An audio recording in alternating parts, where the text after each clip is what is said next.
Of all the predators in the Serengeti, only one is feared by the hyenas. This is the largest and most powerful of all, the lion.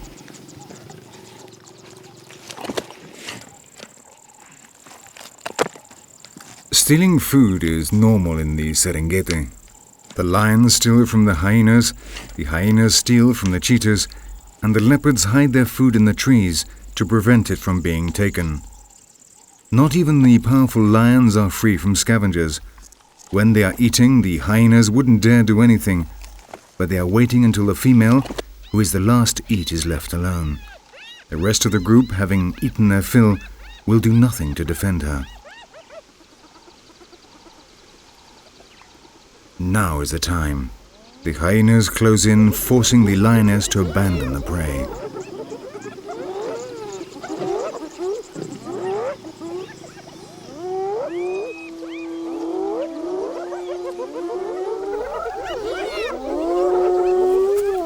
The female doesn't put up any resistance and simply abandons the dead animal. It would be too dangerous to fight alone against a pack of hyenas, and the hyenas let her go. After all, they have got what they wanted.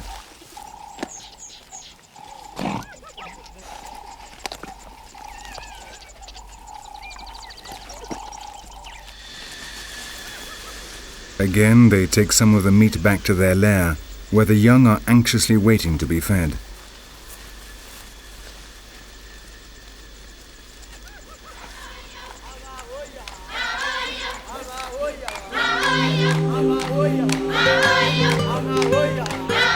Between January and March, coinciding with the rainy season, one of the park's most spectacular events takes place, the birth of the gnus. In just a few weeks, 400,000 females will give birth here on the plains of the Serengeti. At this time of year, the grass is growing and is rich in nutrients. So the mothers are well fed towards the end of their pregnancy, and the development of the newborn calves will not be hampered by lack of food.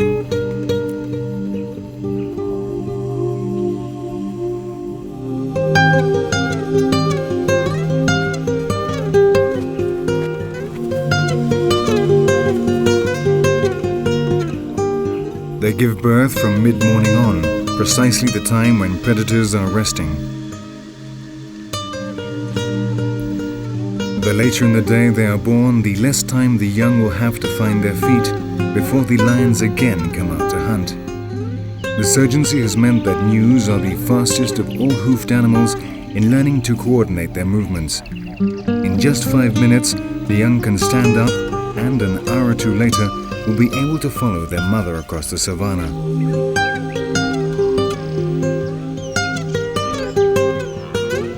The nutritious placenta is one way of distracting the attention of predators and scavengers while the young are learning to walk.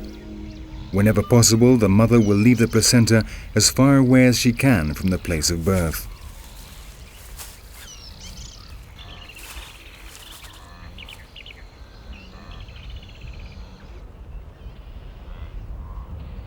Scavengers rapidly descend on this feast.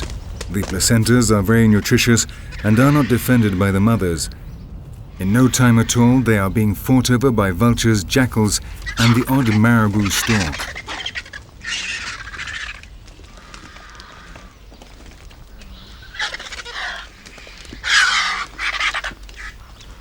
The jackals are the first to grab the food, giving no chance to the vultures.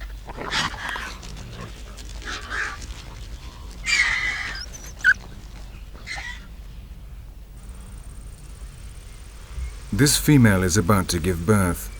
The presence of jackals in the area is not normally a danger, but when giving birth, they can do very little to defend themselves, and so they are much more apprehensive.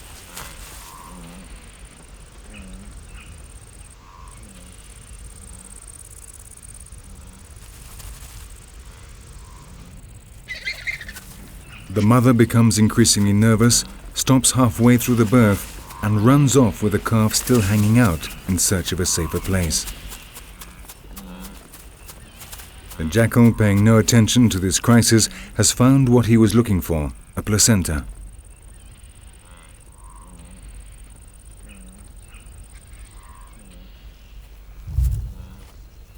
This ability to stop the birth halfway through allows the gnus to escape in extreme conditions. Once out of danger, the female then finishes giving birth.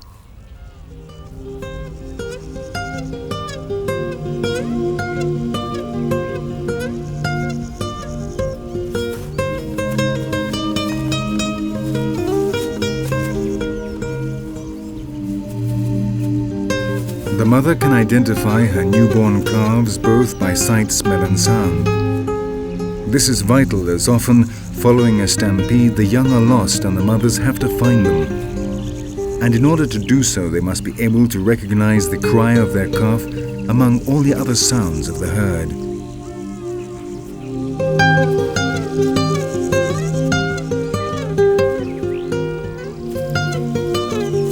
Death is a real possibility if a calf gets lost.